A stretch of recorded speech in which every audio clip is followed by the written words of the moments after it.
emrin e Allahut mëshirues, mëshirbërës, mëshirëplot, Zotin ton falenderojmë, për ti ndihmë, falje, mbështetje kërkojmë me njeriun më të mirë, i profetin e fundit Muhammedin sallallahu alaihi wasallam.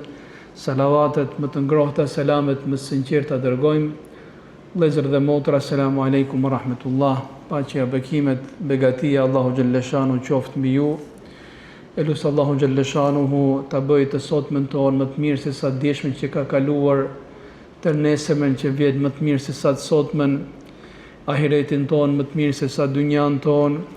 Elus Allahu xhalleshanuhu të na jap çdo të mirë për të cilën është lutur Muhammedi sallallahu alaihi wasallam, qoftë ajo e afërt apo e largët, e të na ruaj nga çdo e keqe, për se cilës është ruajtur Muhammedi sallallahu alaihi wasallam, qoftë ajo e afërt apo e largët.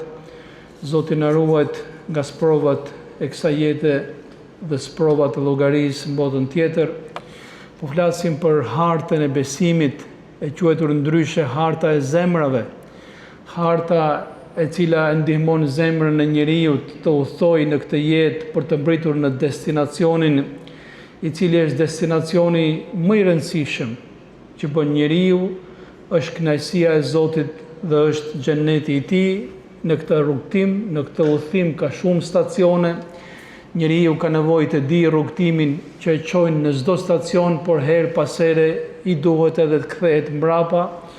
Kemi folur për disa prej këtyre stacioneve, sonte do të flasim për stacionin e pendimit apo kthimit tek Allahu xhalleshanuhu. Është nga stacionet patjetër më të rëndësishme, është stacioni i cili nuk matet me kohë, nuk matet me rrugë, është stacioni i fillimit, është stacioni i mesit dhe është stacioni i fundit, është stacioni për të cilin kanë nevojë të gjithë, është stacioni i gjunahqarëve, stacioni i besimtarëve, stacioni i euliave, miqve të Allahu xhalleshanuhu, po është edhe stacioni i pejgamberëve të Zotit, vetë të përzgjedhurve të Allahu xhalleshanuhu. Vëllezër dhe motra, njeriu është krijuar i tillë si krijesë që gabon. Kjo është arsyeja pse i pari njerëzimit, babai i njerëzimit Ademi alayhis salam, gaboi duke qenë në xhenetin e Allahu xhalleshanuhu, pikërisht për të treguar natyrën njerëzore. Njeriu është gabimtar, njeriu është i gabueshëm. Ti kërkosh njeriu të mos bëjë gabim, është ta nxjerrësh nga natyra e tij. Kështu e krijoi Allahu xhalleshanuhu, të prirur për të gabuar, por e bukura e njeriut është se pas gabimit atij i hapet dera e pendimit, dhe ky pendim, kërkimi i faljes, kthimi tek Zoti mund bëhen sebepe për shumë mirësi që ndoshta Zoti fiton të njeriu, ndoshta edhe me adhurime. E bukura e njeriut është kthimi tek i Zoti i tij, tek krijuesi i tij. Nuk mundet askush t'i kërkoj vetës e tij pa gabueshmëri. Dhe nëse njeriu pretendon se është i pagabueshëm, kjo është nga gjunahet më të mëdha në të cilat bie njeriu, është gjunahu në të cilin ra shejtani i mallkuar, Zoti na ruajt prej cilësisë së tij. Pra njeriu është i gabueshëm dhe përderisa është i gabueshëm, ai thirret në pendim. Njeriu nga ana tjetër është krijesë e cila devijon. Kjo rrugë është rrugë e drejtë, por ndoshta njeriu me dije apo pa vetdije fillon dhe devijon nga kjo rrugë. Kjo është natyra njerëzore, por devijimi i vogël në fillim, mas një farë kohe kthehet në një devijim të madh. Identik si puna e timonit, i cili është duke ecur në një rrugë të drejtë, vetëm pak milimetra po të fillojë devijimi i timonit, po ta lesh një farë kohe, do të shikosh që ai milimetri i fillimit kthehet dhe bot aksident në fund. Kështu është dhe natyra njerëzore. Njeriu është krijesë që po u la në gjendje të lirë, ajo devijon. Prandaj Allahu xhalleshanuhu e thret krijesën e tij, e thret njeriu gjithmonë që të pendohet. Të pendohet para se të mbrijnë atë afër aksidentit. Prandaj pendimi do ta shohim që është një prej detyrimeve që është në çdo kohë, është në çdo vend. Pas çdo pune, nuk është thënë që thot dikush, po pse duhet pendohem, unë s'kam bërë në gjuna, s'mbaj mend kem bërë në i gabim. Do gjejmë që pendimi është cilësi parsisht e besimtarëve, sepse ata e dinë që nefsi i tyre do apo nuk do, ndoshta ka devijuar, prandaj është më mirë të pendohesh tani se sa të pendohesh më vonë. Njeriu është krijesë që harron. Kjo është natyra njerëzore dhe sipas disa komenteve fjala insan vjen ka lidhje me fjalën nisjan. Nisjan do të thotë harres. Pra është njeriu është krijuar i tillë që harron. Dhe harresa është mirësi për Allahu xhalleshanu, se mos harronte njeriu, ndoshta ai zot aty jetonte jetën në këtë botë. Por ai harron dhe të keqen, po harron dhe të mirën. Atëherë, përdesa është krijesë që harron dhe bie në ato që kemi folur në smundjen e gafletit, të shkujdesjes, të përgjumjes, ai ka gjithmonë nevojë që të pendohet e dali prej kësaj smundje. Prandaj e përmenda pak që stacioni i pendimit është stacioni i fillimit, është stacioni i mesit dhe është stacioni i fundit, është stacioni që nuk i shkputet dhe nuk duhet i shkputet asnjëherë njeriu. Nuk mund të thot dikush, po unë u pendova, thot, përdesa kam hyrë në fe dhe në besim, përdesa kam filluar të falem, të agjeroj, të bëj punë të mira, e kam kryer unë pendimin, e kam mbaruar këtë stacion. Do gjem që puna nuk është kështu, se po t'ishte kështu atëherë pse duhet pendoheshin profetët e Zotit? Ata nuk gabojnë. Ata i ruan Allahu xhaleshanuhu nga gjunahet, nga gabimet, nga devijimet, nga shkujdesja. Pse atëherë thoshte profeti sallallahu alaihi wasallam, pendohuni o njerëz tek Zoti, se pasha Zotin unë pendohem 70 herë dhe një transmetim tjetër unë pendohem 100 herë në ditë. A 100 gjunahe bënte në ditë profeti sallallahu alaihi wasallam? Hasha, ato e kishte ruajtur Allahu xhaleshanuhu, por do gjem pra siç e përmenda që pendimi është parësisht cilësi e besimtarëve. Dietarët thonë që Zoti kur na thret në pendim ka përdorur disa emra. Njëri prej këtyre emrave është fjala Taube. Edhe ne e përdorim fjalën Taube që do të thotë kërkim falje tek Zoti. Faktikisht fjala Taube do të thotë kthim. Pasi ke shkuar larg, ktheu dhe afrohu te krijuesi yt. Pasi ke devijuar, hydhen një rrugë. Pasi ke harruar, ktheu dhe kujtohu që ke Zotin tënd. Taube, fjalë për fjalë, do të thotë kthim dhe pendim. Mirë po Allahu xhaleshanu përdor edhe fjalë tjera, përdor fjalën inabe. Inabe do të thotë po ashtu kthim tek Allahu xhaleshanuhu. Përdor edhe fjalën aube. Edhe aube do të thotë po ashtu kthim tek Allahu xhaleshanu. Ama disa dietarë thonë që ka dallim mes këtyre trejave. Taube është kur njeriu pendohet pas gjunahut, pas gabimit. Dhe kjo është ajo që Allahu xhaleshanu i thot gjithë besimtarëve. Prandaj e përmenda që mendojnë njerëzit që pendimi është urdhër që i jepet thjesht atyre që bëjnë gjunahe. Pendimi është urdhër për të gjithë, për besimtarët. Wa tubu ila Allahi jami'an ayyuhal mu'minun la'allakum tuflihun. Pendohuni të gjithë pa përjashtim, o besimtarë, me shpresë që t'jeni prej të shpëtuarve, prej të fituarve. Kjo është taube. Po ajo inabe që në aspektin gjuhësor, po ashtu do të thotë kthim. Inabe thon disa dietarë është kur zemra pendohet dhe kthehet tek Allahu xhaleshanu. E para ka lidhje me gjunahun, sepse edhe besimtarët bëjnë gjunahe dhe kanë nevojë direkt mas gjunahut ai të pendohet dhe të kthehet tek Zoti. Kurse kjo e dyta nuk është thjesht gjunahu, por zemra kthehet tek Zoti. Edhe ata thonë është si puna e itikafit që bëjmë në xhami. Ka nevojë njeriu që të rrijë një farë kohe, të shkputet.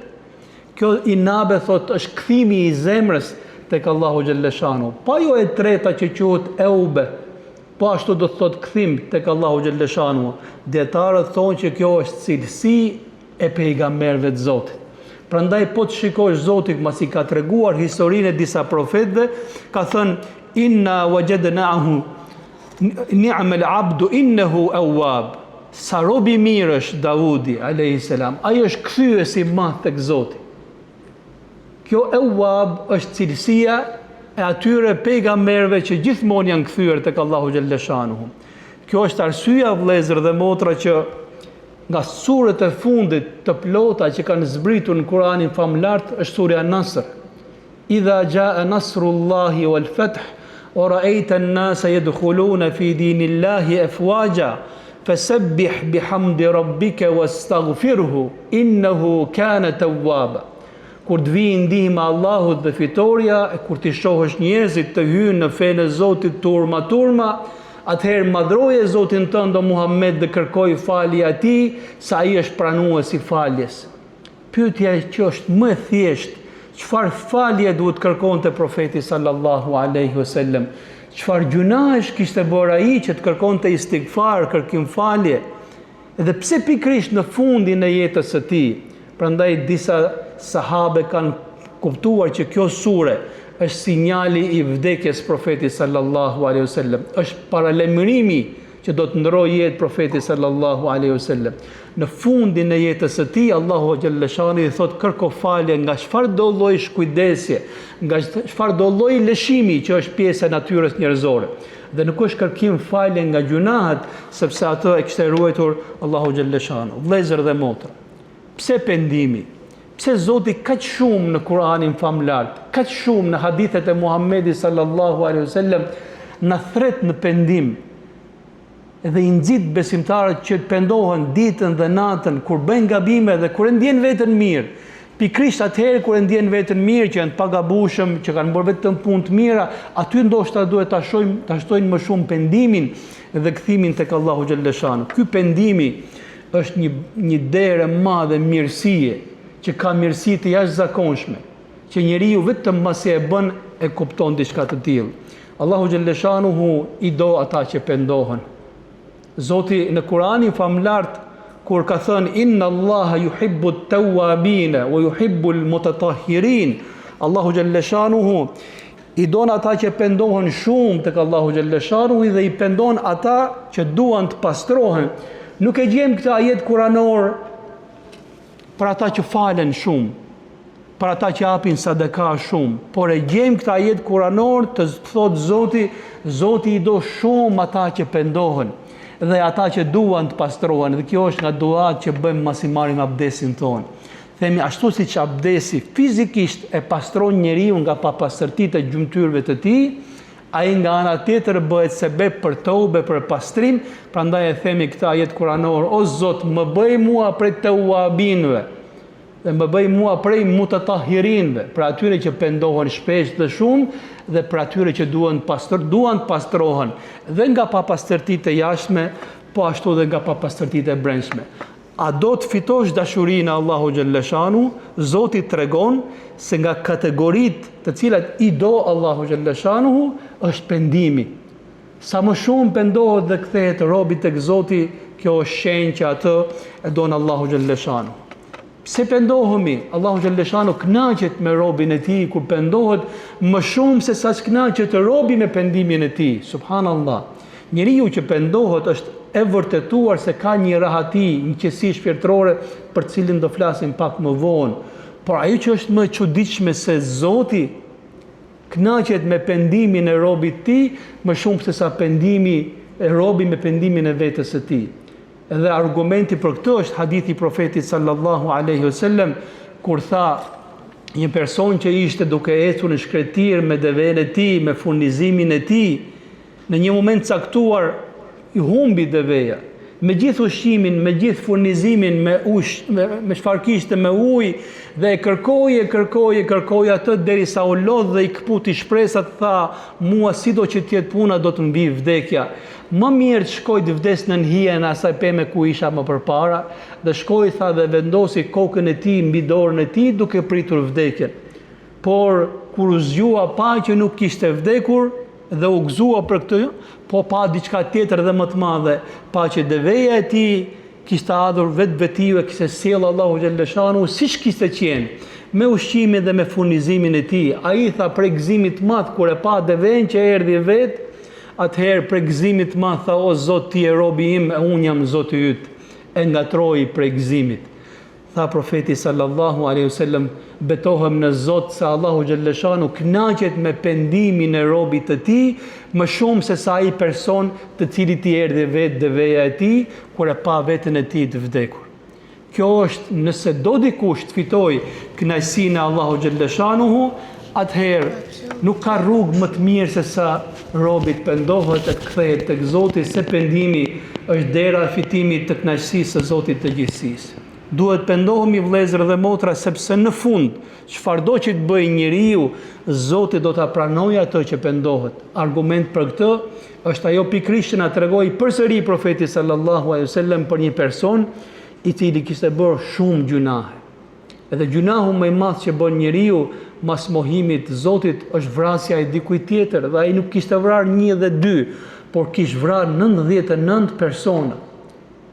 Por në fund ai vendosi të kthehet tek Zoti, gjeti aq fuqi, ta mundi shejtanin e mallkuar, ta mundi nefsin dhe tha, unë do të trokas në derën e pendimit, do të hyj prej kësaj dere, mua do të më fal Zoti për gjunahet e mia.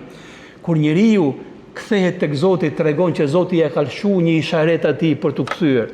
Dhe ky njeri mas 99 krimesh dëshiroi fuqishëm të kthehet tek Zoti. Dhe historia vazhdon që pyeti një të ditur, një dietar të asaj kohe, dhe tha, unë dua të pendohem, por kam bërë një gjunah, aq shumë gjunah kam bërë sa kam vrarë 99 persona. Ai dietar dhe i tha, ti nuk mund të kthehesh tek Zoti, sepse Zoti nuk e fal njeriu që vret një person, e jo më atë që vret 99 persona. Më vjen keq, po derën e pendimit e ketë mbyllur, ti s'ke fytyrë të shkosh tek Allahu xhaleshanuhu. Atëherë ky prej kësaj që dëgjoi e vrau dhe atë dhe i bëri 100 person. I vrau 100 person. Por dietarët thonë, vrasja e fundit nuk ishte si vrasjet e 99. Vrasja e fundit ishte sepse dikush deshi t'i mbylli atij derën e pendimit, t'i mbylli atij derën e Zotit, dhe ndoshta edhe kjo e fundit u bë shkak që ai të kthehet, sepse ishte i vendosur në pendim. Pyeti dikë tjetër dhe ai tha, ti mund të pendohesh se Zoti e pranon pendimin e robit përdesa si ka dalë shpirti prej trupit, por tha, duhet largohesh prej këtij vendi, se vendi ku je është vendi i keq, shoqëria është e keqe, të tërheq toka vetvetiu në të keqe, duhet shkosh në një vend tjetër ku ka më shumë besimtar, ku ka njerëz të mirë, se sa ti jesh në këtë vend, ti nuk kthehesh dot tek Zoti. I tha, shkon filan vend. Ai nga që ishte shumë i vendosur në pendim, u nis drejt atij vendi. Por historia tregon se i erdhi e gjeli, i erdhen engjëjt për t'i marrë shpirtin, engjëjt e mëshirës dhe engjëjt e dënimit. Dhe e gjetën mund mesin e rrugës mes dy zonave të banimit, zonës së keqe dhe zonës së mirë, zonës së njerëzve të ligë dhe zonës besimtarëve, mund mes e gjeti momenti i vdekjes. Allahu xhaleshanuhu, masi me laiket u zun me njëri tjetrin se kush ka të drejtë t'ia marrë shpirtin, ata që ishin të dënimit apo ata që ishin të mëshirës. Allahu xhaleshanu thot, e afroi distancën drejt vendit të mirë sa një plëmb, që ai të afrohet drejt atij vendi që engjëjt e mëshirës t'ia marrin shpirtin. Profeti sallallahu alaihi wasallam me këtë hadith nuk tregon, nuk nxit njeriu që të bëjë gjunah, hasha. Nuk nxit njeriu që të bëjë këqija, por i thot, kur ky njeri mas vrasjes së 100 personave pati forcë dhe guxim të kthehet tek Allahu xhaleshanuhu, si mundet që ai tjetri që nuk ka bërë kaq gjunahe, nuk gjem forcë tek vetja e tij të kthehet tek Allahu xhaleshanuhu? Ky është hadithi më motivues, më inkurajues për çfarëdo lloj njeriu, për çfarëdo lloj kriminali, çfarëdo lloj zeza që të ketë bërë ai, që në fund të trokas fuqishëm derën e Allahu xhaleshanuhu dhe ka për të parë që Zoti i gjithësisë ka për të hapur atë derë.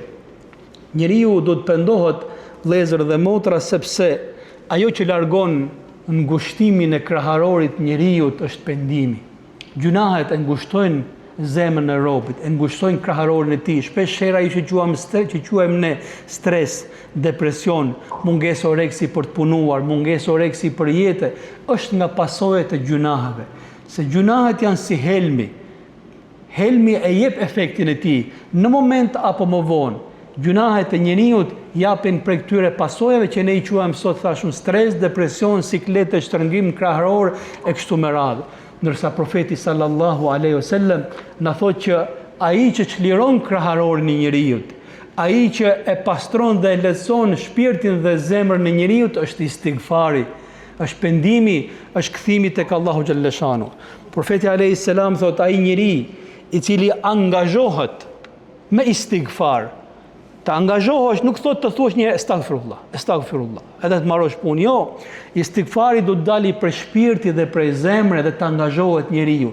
gjuhën e tij ta mbaj gjithmonë të njohur me istighfar. Pse tha ai unë 70 herë apo 100 herë në ditë? E di çdo thotë bësh 100 herë istighfar në ditë të shtrirë gjatë gjithë ditës, do të thotë që gjuha jote dhe zemra jote të dyja janë të njohura me istighfarin, me pendimin, me kthimin tek Allahu xhalleshanu. Profeti sallallahu alaihi wasallam tha ai njeri që angazhohet dhe e bën istighfarin pjesë të përditshme të jetës së tij, atij njeriu do t'i jap Zoti rrugdalje kur t'i ngushtohen rrugët e jetës. Atij njeriu do t'i jap Zoti çlirim kur të halle dhe sikletën kraharoren e tij, dhe atij njeriu ato njeriu do ta furnizojë Zoti atje ku s'ja merr mendje. Prandaj thuhet nga bereqetet e mëdha të toubes e të istighfarit është pikërisht që Zoti aty ku të ngushtohen rrugët dhe thua nuk ka më rrugdalje, aty t'jep Zoti rrugdalje. Aty ku thua nuk ka më siklet më të madh sa sikleti që kam unë, ky istighfar është si puna e oksigjenit që fryn kraharorin tënd, zemrën tënde dhe nga dal fillon njeriu dhe merr frym. Mbi të gjitha ai bëhet sebeb për furnizim për njeriu atje ku s'ja merr mendja. Prandaj Zoti në Kur'anin famlar na tregoi për Nuhun, që i tha popullit të tij: "Faqultu astaghfiru rabbakum innahu kana ghaffara." Kërkoni falje tek Zoti juaj, ai është falës i madh. Ja zbret shiun, u zbret bereqetin prej shiu, ju e furnizim, ju e fëmijë.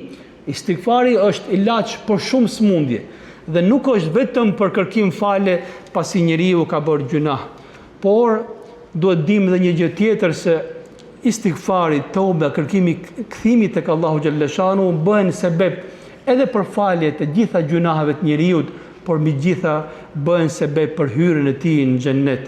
Allahu xhalleshanu thot në Kur'anin famlar: "O ju që keni besuar", i drejtohet parsisht atyre që kanë besuar: "Tubu ila Allahi taubatan nasuha." Kthehuni tek Zoti me një tobe, me një pendim të pastër dhe sinqert, i cili ka sinqeritet brenda vetes, kanë shpirt dhe kanë zemër.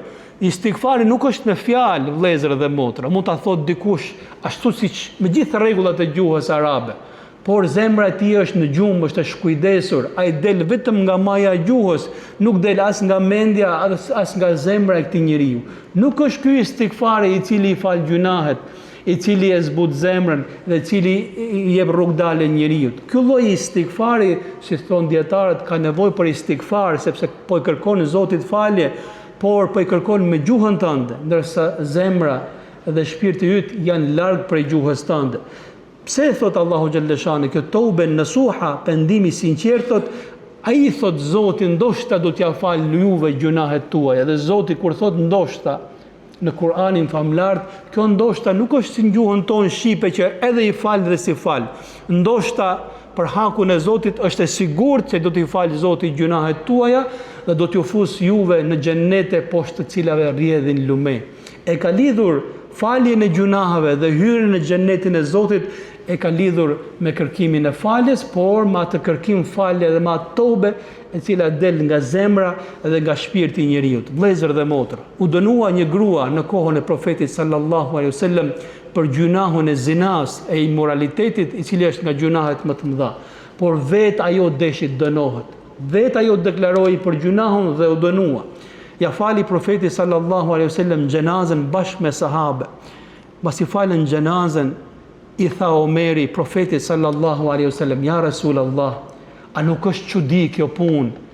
Profeti i Zotit me shokët e tij sapo kanë falur xhenazën e një gruaje të përdal imorale, që bëri zina, që bëri immoralitet. Si ka mundësi kjo gjë? Profeti sallallahu alaihi wasallam tha: "O Omer, ajo është penduar me një pendim të tillë që po të shpërndahej në 70 persona nga shtëpitë e Medinës do t'i mjaftonte atyre." Nuk e di ti pendimin e saj. Kish bërë një gjunah të madh, por i shpenduar me një pendim aq të madh, pendimi i cili nuk i mjaftonte thjesht asaj, por i mjaftonte edhe 70 sahabeve të mëdhenj profetit Muhammed sallallahu alaihi wasallam. Po ashtu vëllezër dhe motra, nga arsyet sepse njeriu do të pendohet, do të kthehet tek Zoti, sepse çdo gjunah shënon një pikë të zezë në zemrën e njeriu. Kur njeriu pendohet me lehtë Zotit, ajo pikë fshihet dhe largohet, kur njeriu nuk pendohet, ajo pikë vazhdon shoqërohet me një pikë tjetër, me një të tretë, të katërt, derisa pikat lidhen dhe bashkohen me njëra tjetrën dhe formojnë ato që quhet ran. Ran do thot mbulimi i zemrës, dhe kur i mbulohet zemra njeriu rrezikon të vdes, nuk e njeh të mirën, nuk e njeh të keqen, edhe nëse dëshiron të pendohet, e ka shumë të vështirë.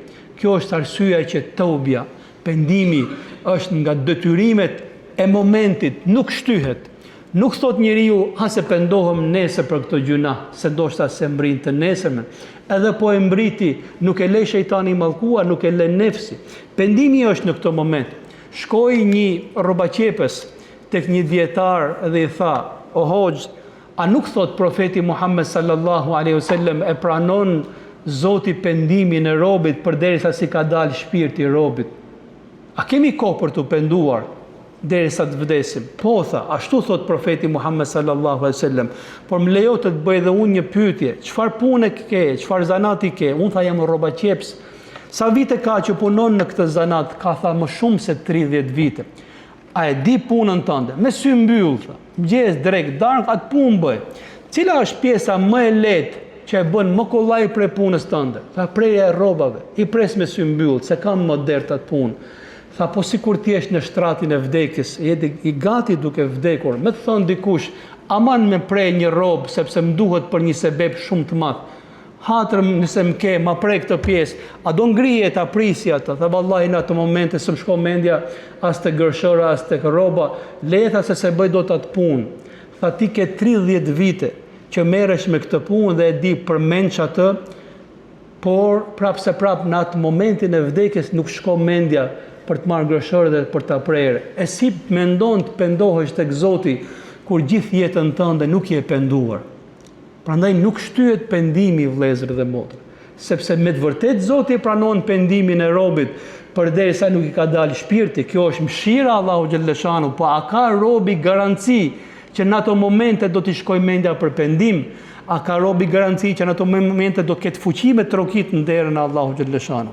Vëllezër dhe motra, këto ishin disa prej atyre po themi dobive apo nxitjeve që na bën Allahu xhalleshanu për pendim. Pendimi, kthimi tek Zoti është nga gjërat më të bukura. Dera më e mirë në cilën mund të hyjë njeriu tek Zoti është dera pendimit. Thonë që njerëzit do shkojnë me turma tek dera namazit, tek dera agjerimit, e zakatit, e haxhit e kështu me radhë, sepse i besojnë vetes së tyre dhe besojnë adhurimit të tyre. Pak prej atyre shkojnë tek dera e pendimit.